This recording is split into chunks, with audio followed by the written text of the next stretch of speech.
Olá pessoal, sejam bem-vindos ao canal Mundo de Júlia. Hoje eu recebo a nutricionista, a doutora Daniela Cirulim, da Clínica Finit, e nós vamos bater um papo sobre nutrição na gestação. Aliás, não só na gestação, as mulheres que estão tentando engravidar, as mamães que acabaram de ganhar nenê, tem muitos mitos, por exemplo, existem comidas proibidas durante a gestação? Chás que são abortivos? Ou será que existe algum alimento que possa aumentar a fertilidade tanto da mulher quanto do homem? E vegetarianas, precisam comer carne na gestação? Ou pode continuar assim? Pode sim ser vegana, pode ser vegetariana. E as mulheres que desencadearam diabetes gestacional ou que já tinham diabetes antes de engravidarem? O que elas precisam mudar no estilo de vida e na alimentação para evitar tudo isso? Enfim, são muitas dúvidas e ela esclareceu todas, então não perde que o vídeo tá muito bacana. Acompanha!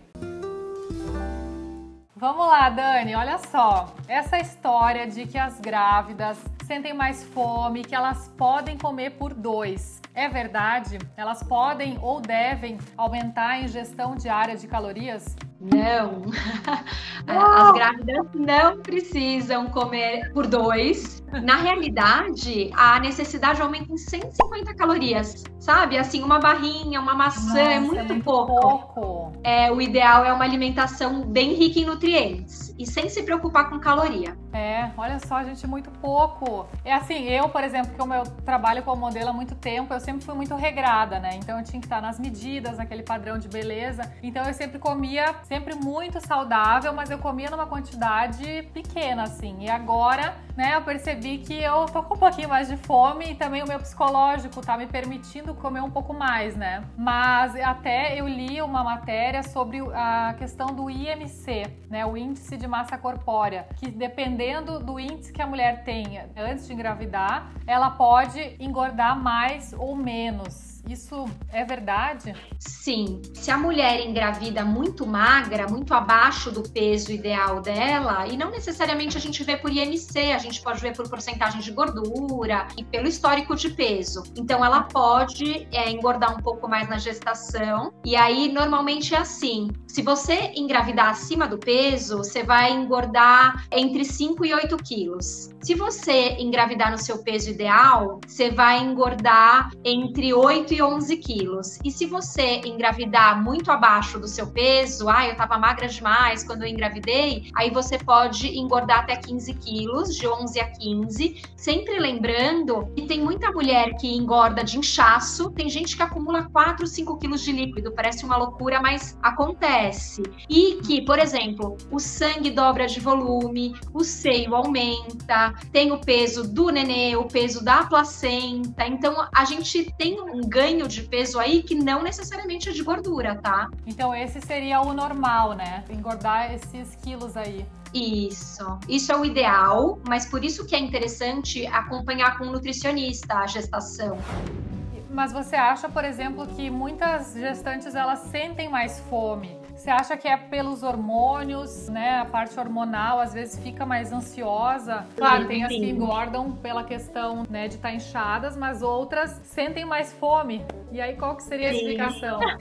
Então, sentir mais fome pode ser hormonal. A progesterona, por exemplo, que tá super em alta na gestação, ela abre super o apetite. Às vezes essa fome que a mulher sente a mais é até porque tá comendo errado durante o dia. Então, por exemplo, se você come uma refeição muito rica em carboidrato refinado, você comeu um pratão de macarrão e não comeu salada junto, não comeu nenhuma fibra junto. Aí você vai dar um pico de açúcar depois que quando você faz a digestão desse pratão de macarrão. E aí depois de meia hora, 40 minutos, esse açúcar cai no sangue e o corpo começa a pedir mais. Então você acha que é fome, mas é o seu corpo pedindo energia, açúcar, porque teve essa queda. Ou quem fica muitas horas sem comer pode também ter essa hipoglicemia. E aí o que o corpo pede de energia, a gente encara como fome. Outra coisa que você não vai acreditar, quando a gente desidrata, quando a gente toma pouca água e fica com sede, às vezes a primeira sensação que vem é fome. Você fala, nossa, tô morrendo de fome, confunde. E o que você falou da ansiedade, super também, porque a gente fica, né, ai meu Deus, tô grávida, é uma novidade, como que vai ser? A gente fica ansiosa pelo amanhã, né? Cada dia é uma ansiedade, é uma mudança no organismo e pode gerar uma uma fome, né? Aquela fome emocional. Então tem que estar muito atenta para entender se aquilo é fome mesmo, necessidade de comida. Será que eu tô comendo menos do que eu deveria? Será que eu tô dando intervalos muito grandes? E aí, se você entender que é fome mesmo, tem que comer, só que comer coisas nutritivas.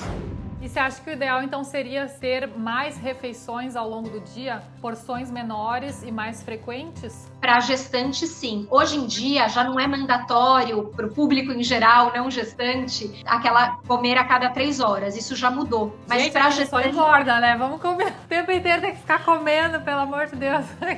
Mas para gestante, é importante comer a cada 3 horas, no máximo 4 horas. Por quê? Mesmo sem fome, tá? Pela questão da hipoglicemia. Porque se você ficar um tempo muito prolongado sem comer, pode cair o açúcar no sangue, e quando você, gestante, entra em hipoglicemia, o nenê também entra. E aí não é legal, o nenê não pode entrar em hipoglicemia, chega a ser perigoso. Então tem que marcar, colocar para apitar no celular. A cada 4 horas é o limite para você comer algo, de novo, nutritivo, e não precisa ser uma grande refeição, pode ser uma maçã, pode ser umas castanhas. Outra coisa, a digestão da gestante, por causa dos hormônios, ela pode ficar prejudicada. Gestante normalmente tem má digestão, e daí que vem um dos motivos do enjoo. Então, se você comer menos várias vezes por dia, fica mais fácil de digerir, aí você não fica enjoada, estufada, com refluxo, com azia. Você tem alguma dica para as mulheres que, principalmente no primeiro trimestre, enjoam bastante, tem que até vomitar? Tem alguma coisa aí para tentar evitar isso ou amenizar? Tem.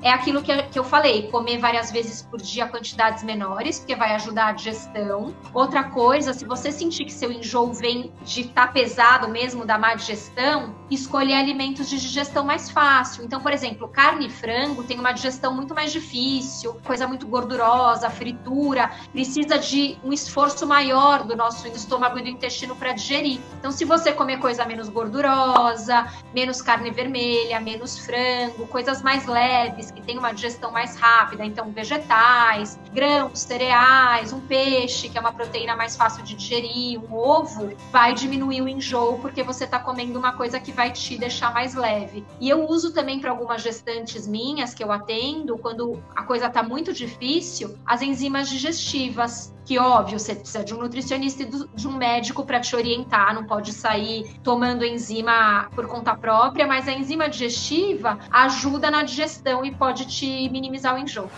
Tem muitas que nem conseguem se alimentar direito, né? Porque é tanto enjoo que elas não conseguem colocar nada pra dentro. Eu já ouvi que água com limão é bom. Então, eu mesma tive uns enjoos malucos na minha gestação, eu perdi peso no começo e a gente fica preocupada, dá medo, né? Eu acho que não tem que forçar a barra, come o que você consegue, o que entra, porque não adianta também comer e vomitar. As enzimas digestivas podem ajudar, a água com limão pode ajudar, os cítricos ajudam. Algumas mulheres, pasmem, gostam de chupar limão com sal, que diminui o enjoo. Então você tem que entender o que pra você vai minimizar. A água com limão é legal. Né? Vamos chupar limão com sal.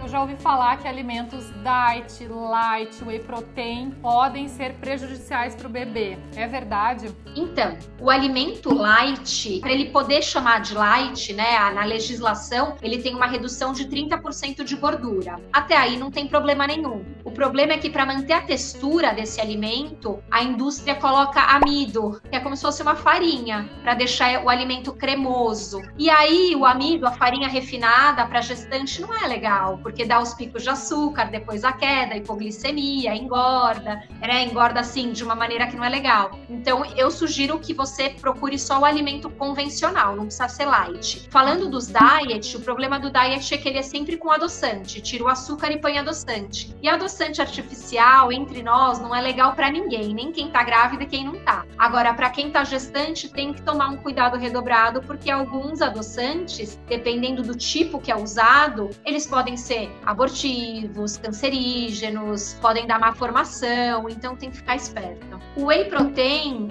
olha que interessante, alguns estudos mostram que quando a mulher quer engravidar, o whey protein, ele pode ajudar a aumentar a camada do endométrio, deixar o endométrio mais grosso e ajuda a prender, né, o embrião, sabe, a se fixar, ajuda o embrião a se fixar no endométrio. Então, escolher um whey protein sem adoçante, escolhe um whey protein neutro, neutro, entendeu? Que não tenha adoçante artificial ou que tenha no máximo um stevia. Existem alguns no mercado e existem aquelas proteínas vegetais, sabe o whey vegetal? É, então porque ele tem pode ser vários, legal. né? Só que tem alguns que são, né, aqueles os mais saborosos. Eu acho que tu vai ler ali, meu Deus, é tanta coisa dentro que você fala, isso não é natural. Então eu tomava antes, né, de engravidar. Às vezes fazia um treino mais pesado, não tinha como, né, suprir a proteína, sei lá, numa alimentação mais natural. Então eu fazia um shake de whey protein. Só que depois que eu engravidei, eu comecei a ficar com medo, eu não tomei mais, porque eu acho que tem tanta coisa ali, vai saber, né, se aquilo ali realmente vai fazer bem pro bebê.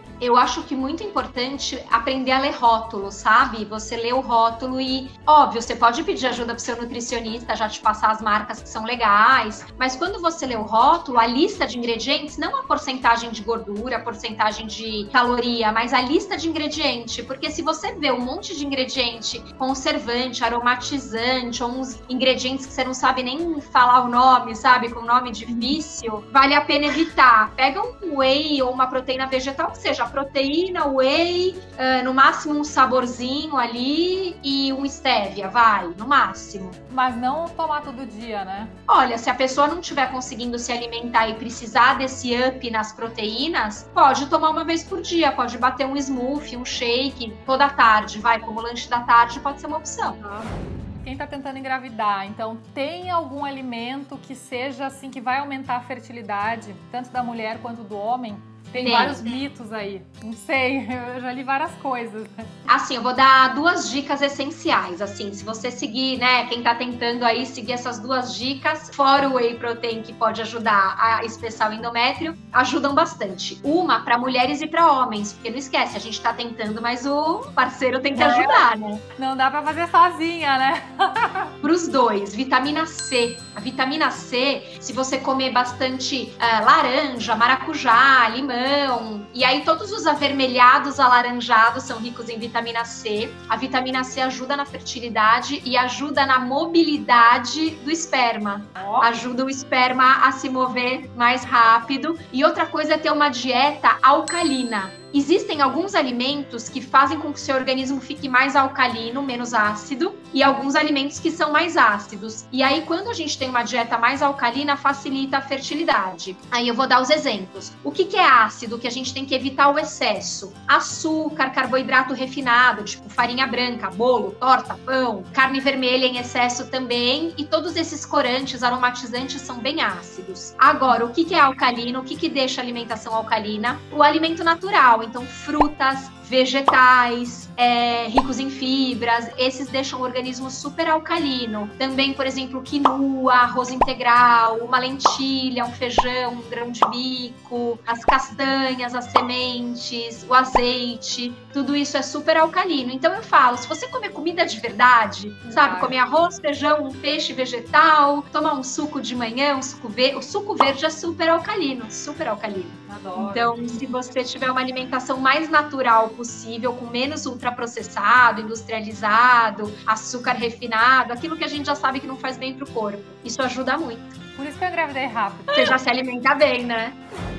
Doutora, nosso papo tá muito bom, mas o tempo já tá esgotado para esse vídeo, então eu vou ter que finalizar agora, mas a gente vai fazer mais um vídeo, né? Então, pessoal, vocês que estão aqui, aproveita para se inscrever no canal, quem não se inscreveu, dá um like, compartilha com os amigos e fica ligado que daqui a pouco tem mais um vídeo para continuar esse bate-papo que tá muito bom. Obrigada, doutora! Obrigada eu que agradeço.